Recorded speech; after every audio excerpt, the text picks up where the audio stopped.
Standard of time second. जैसे हमने बात समझी थी कि जिस वक्त हम फिजिकल क्वांटिटीज यानी जैसे लेंथ के हवाले से बात करते हैं तो उसके लिए स्टैंडर्ड हमने मीटर को डिफाइन किया था कि अगर फर्ज करें ये कोई हमारे पास रॉड है, इसकी लेंथ मेजर करनी है, मेरे पास एक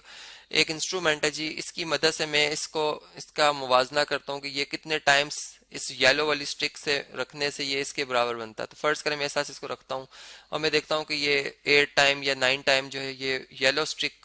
अगर इसको लिखा जाए, इस येलो स्टिक से मल्टीप्लाई किया जाए तो फिर ये जो व्हाइट कलर में स्टिक थी उसकी लेंथ के बराबर आ जाता है। और यही अगर स्टैंडर्ड बन जाए तो फिर इसको पूरी दुनिया में अगर मुतारिफ कर दिया जाए तो ये स्टैंडर्ड बन जाएगा कि ये स्टैंडर्ड है जी किसका, लेंथ का। और अगर इसको 1 मीटर कह दिया जाए तो फिर हम यूं कह देंगे कि 1 मीटर इतना डिस्टेंस है जो कि फिर कहीं भी दुनिया में कहीं भी इसको मेजरमेंट करना है तो इसके के हिसाब से हम जो है वो चीज़ों को आपस में कंपेयर कर सकते हैं। अब इसी बात को अगर मैं यूं कहूँ कि अगर हमारे पास फर्ज करें अब टाइम के हवाले से बात करनी है और हम यूं कहें कि एक हमारे पास जो है वो एक एक थ्रेड है जी, ठीक है, एक धागा ले लेते हैं और इस धागे के एक सिरे को छत से और दूसरे को अगर हम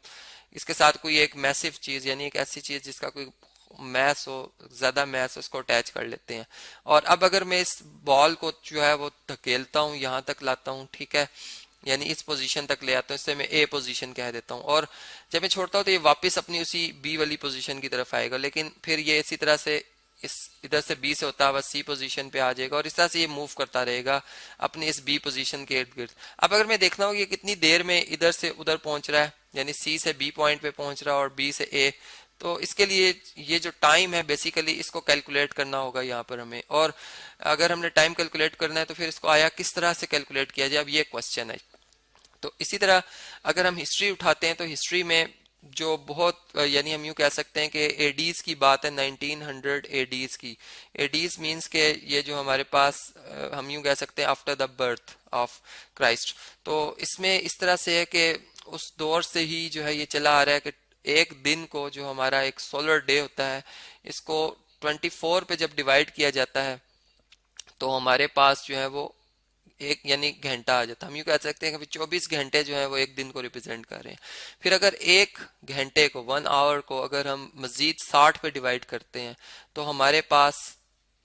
यानी वो मिनट आ जाते हैं, 60 मिनट। यानी हम यूँ कह सकते हैं कि एक घंटे में कितने मिनट्स होते हैं जी, 60 मिनट होते हैं। तो अगर एक घंटे को 60 पे डिवाइड कर दें तो एक हमारे पास मिनट आ जाएगा। और फिर इसी तरह अगर एक मिनट को अगर हम 60 पे डिवाइड कर दें तो हमारे पास जो है वो एक सेकंड आ जाएगा। तो हम यूं कहेंगे कि 60 सेकंड जो है वो बेसिकली कितने मिनट्स के इक्वल हैं जी, 1 मिनट के इक्वल है। तो इस तरह से हमने फिर अगर इसी सारी कैलकुलेशन को मैं यूं कहूं कि जो अल बैरूनी के दौर से जो ये डेफिनेशन चली आ रही है एक टाइम की, कि टाइम का जो सबसे छोटा हमारे पास यूनिट है वो सेकंड है और सेकंड को जो है डिफाइंड इस तरह से किया गया जो कि 1960 में 1961 में भी रीडिफाइंड ऐसे ही हुआ, 1960 में बल्कि इसी तरह से रीडिफाइंड हुआ कि उन्होंने कहा कि अगर एक सोलर डे हो तो आप इसको अगर डिवाइड कर देते हैं जी 84,600 से, बल्कि सॉरी 86,400 से अगर आप डिवाइड कर देते हैं तो ये जो आपके पास दिन का एक बहुत छोटा सा पार्ट आएगा, इसे आप 1 सेकंड के इक्वल तस्वुर करेंगे। अब ये अदद जो 86,400 है ये आया किस तरह से, अगर हम देखें तो यहाँ पर जब हमने एक दिन की बात की तो एक दिन में कितने घंटे हैं जी,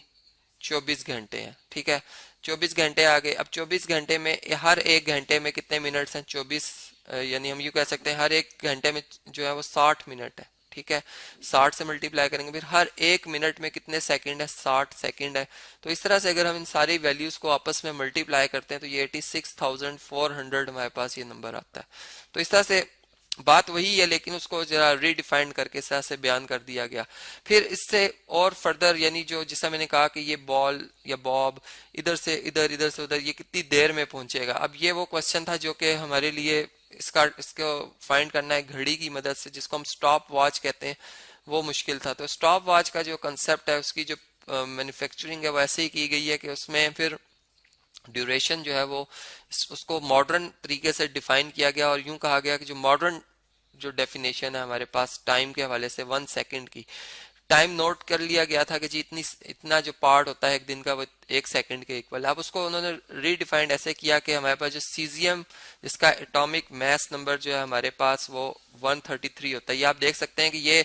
इसका अगर स्ट्रक्चर देखें तो इसके प्रोटॉन्स और जो इसके इलेक्ट्रॉन्स की तादाद है वो 50-55 है, लेकिन इसके जो न्यूट्रॉन्स हैं वो ज़्यादा है, 78 है। अब क्या होगा कि हर जो एक पार्ट, हम यूँ कह सकते हैं, एक अगर हम कोई पार्टिकल लेते हैं उसके अंदर बहुत छोटे छोटे एटम्स मौजूद होते हैं, और एटम्स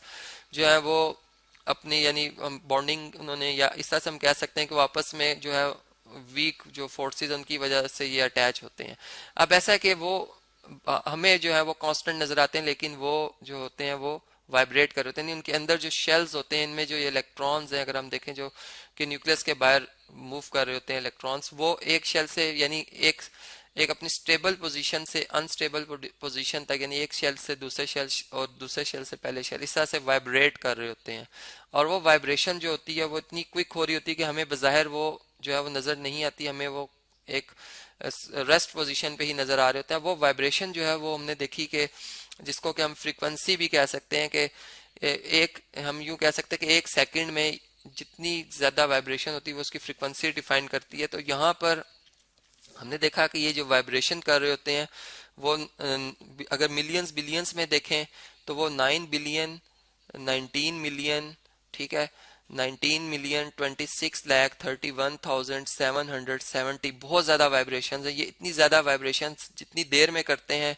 वो इस हम कहते हैं उतना ड्यूरेशन जो है वो हमारे पास वो 1 सेकंड कहलाता है। यानी हम अगर फ्रीक्वेंसी की डेफिनेशन में चले जाएं जो कि एडवांस लेवल पर आती है, तो फ्रीक्वेंसी में हम कहते हैं कि 1 सेकंड में जितनी जो है वाइब्रेशन है, तो ये बेसिकली इसकी फ्रीक्वेंसी फिर बन जाएगी ये नंबर। तो इस तरह से हमने देखा कि अब मॉडर्न डेफिनेशन के मुताबिक जो है वो ये डेफिनेशन इस तरह से एग्जिस्ट करती है। फिर इसकी मदद से जो है वो एटॉमिक क्लॉक जो है वो बनाया गया है कि जिसको इतने ही ड्यूरेशन के बाद वो 1 सेकंड उसमें शो कर देता है, डिजिटली डिजिट्स शो हो रहे होते हैं। और फिर इस तरह से स्टॉप वॉच जो आजकल आ रही हैं वो भी डिजिटल आ रही हैं, उसमें डिजिट्स होते हैं, और हम इस तरह से उनको जो है वो सही सही जो टाइम होता है उसको विद इन यानी माइक्रो सेकंड तक भी जो है वो सही सही जो है मालूम कर सकते हैं। तो इस तरह से हमने देखा कि जो स्टैंडर्ड है टाइम का वो सेकंड है, जिसे हम SEC या सिंपल S से जो है वो जाहिर करते हैं।